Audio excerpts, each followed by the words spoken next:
Hey guys, today we are talking astrophotography, and if you're like me, anywhere from like Central Europe to like Eastern Europe or whatever, summer usually isn't as active for us, the crazy people with camera running around during the night trying to catch some things that no one will believe it's real and say it's photoshopped. And the September, you know, August, end of August, September isn't that far away when all the dark sky and the Milky Way shooting usually happens. So we need to start brushing off that dust. So I figured we're gonna dive in and have a little look at my first 6 months of 2023 to see what I have shot this year. Let's dive into the photos and see what we have. So first things first, we were extremely blessed with northern lights this year, this first half of the year. So this is the first time of the northern lights, really nice streaks, and like you get to see all of the colors starting from the greens to purples to pinks.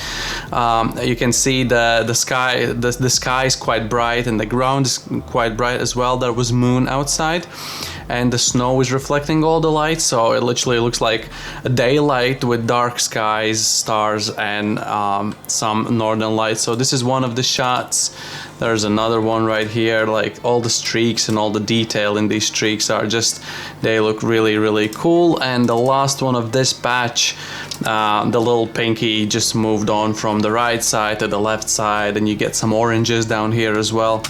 Unfortunate for the neighbor's house here with the lights, but you know, maybe it actually gives a little bit to the image. It really depends how you look at it. And I believe I have time lapses for either of the northern lights because we were really blessed with these this year, so I'll put those in the video as well so you can see. And as you can guess, I've got another batch with northern lights. Again, these ones are actually from January, February, April. These are from the April, and if you look really closely, you can see there's a, was it new moon, old moon? I don't know. There is a moon down by the horizon, which I thought was very sick.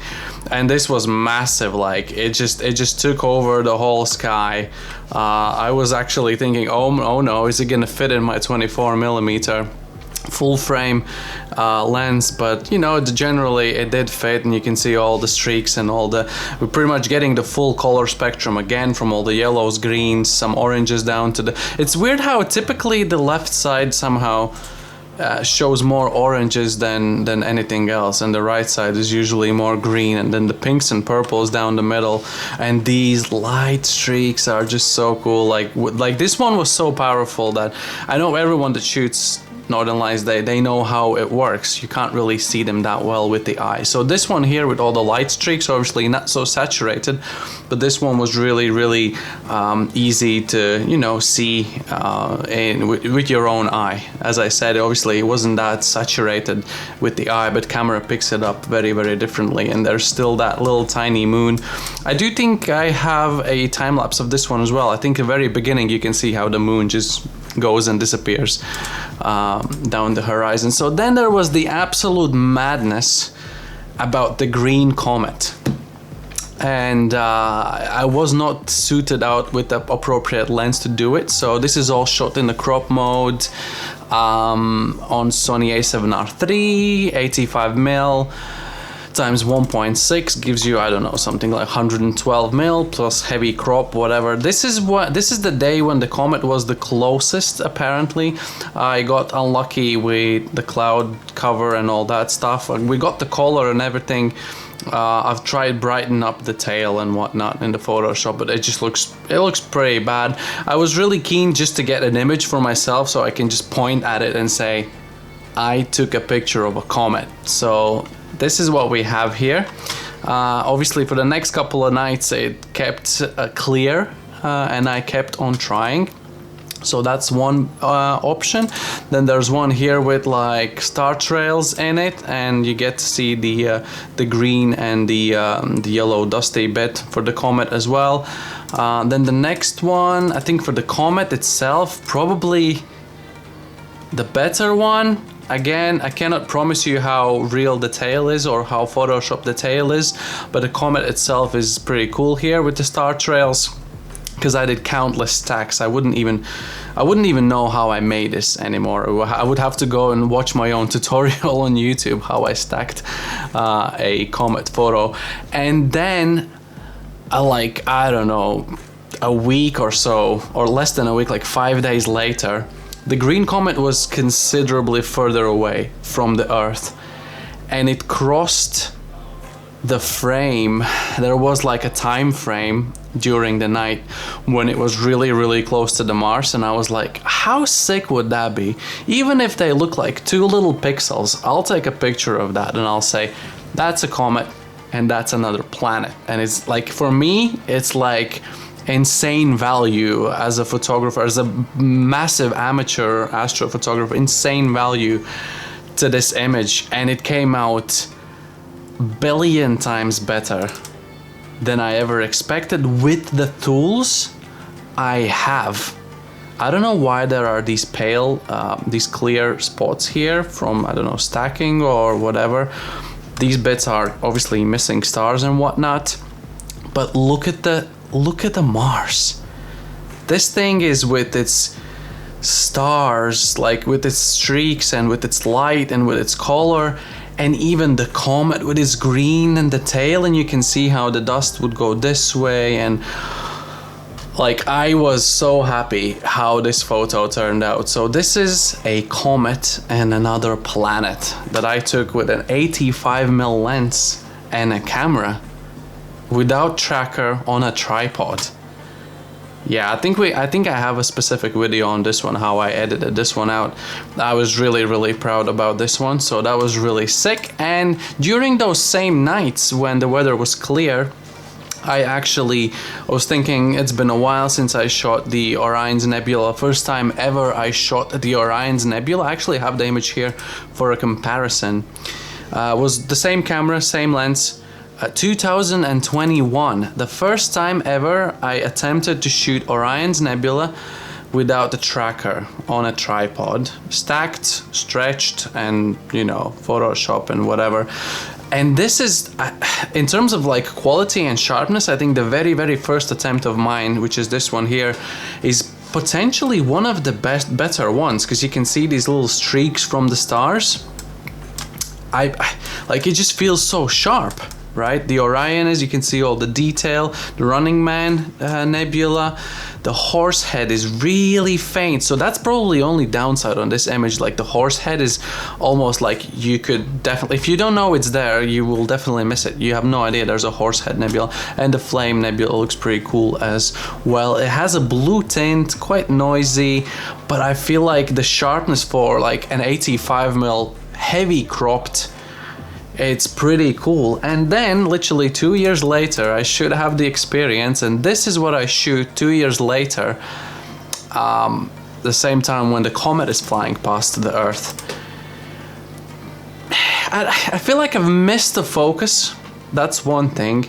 Maybe slightly more realistic because the sky is darker and it's not so saturated. It doesn't have a blue tint, and all of those aspects, it's actually not bad. But I feel like I've missed the focus. You can see it in the Orion. The Running Man looks okay, actually, not too bad. You can see the Horsehead Nebula so much better than the previous image, and the Flame Nebula, that's usually, it stands out pretty well, actually.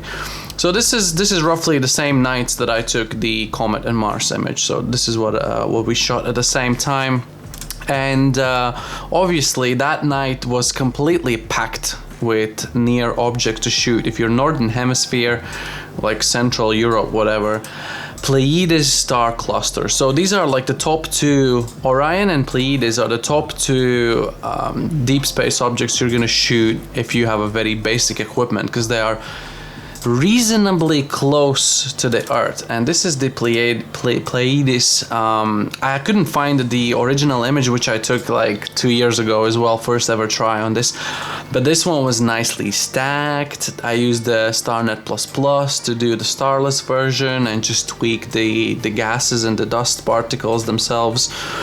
You could argue about the focus, although there are some streaks from the lights here and there, so I was really happy how this turned out. The fact that I was able to get gases, if you really like look closely, you can even see pale like fields around here and around here and around here. So again, this was done with like 150 images stacked or something. So the more you stack, the better, obviously. Yeah, I was really happy how this turned out. And that pretty much concludes everything. Like, I haven't shot a single Milky Way this year. I'm gonna be waiting for August, September, as I said. I feel like September for me personally usually is the darkest sky, no moon, and you know, it's just the perfect setting for some of the Milky Way images. There was another opportunity to shoot, I can't remember now, was it like 2 or 3 planets in the same frame? Was it like Mars and Jupiter and something else? I didn't shoot that. Yeah, no, actually I did shoot that, but I haven't edited it because I think I had like a semi cloud cover, so I don't think anything good is gonna turn out from those. And there was a third time for the Northern Lights. This first 6 months of 2023 has been so rich with Northern Lights, and I wasn't home. I was at work trip or something. I did not shoot those. But this is so far the first 6 months. We're in July and heading to Norway in August, slightly closer to north. So hopefully, like the late August, September, usually Northern Light season starts. So hopefully we manage to catch some of those, because we're going to be the north part of the Norway in August, and we can just, you know, look back in January maybe, or like December, and look back at the second half of the 23 and see what I've shot during like all of the nights I run around with the camera. So this is like a nice passion of mine, and I really love the results that I get with the very basic equipment. Obviously I'd love to invest in like a star tracker and a better lens and whatnot. Not the time for me in my life yet, but one day when I have a chance, I'll take this opportunity and I'll do it, and we'll just keep making images like that. Yeah, so yeah, there you go. I've shared some of the images. Thank you so much for watching. Again, make sure you subscribe. Me and Ma&Ri just sitting in the background here laughing at me how I film videos. We'll be back with more travel vlogs and tips and tricks and filming and photo shoots and things like that. So if you're into stuff like that, maybe some DIY crafts and things like that, make sure to subscribe. I'll see you guys in the next one. Yeah? Yeah. Bye-bye.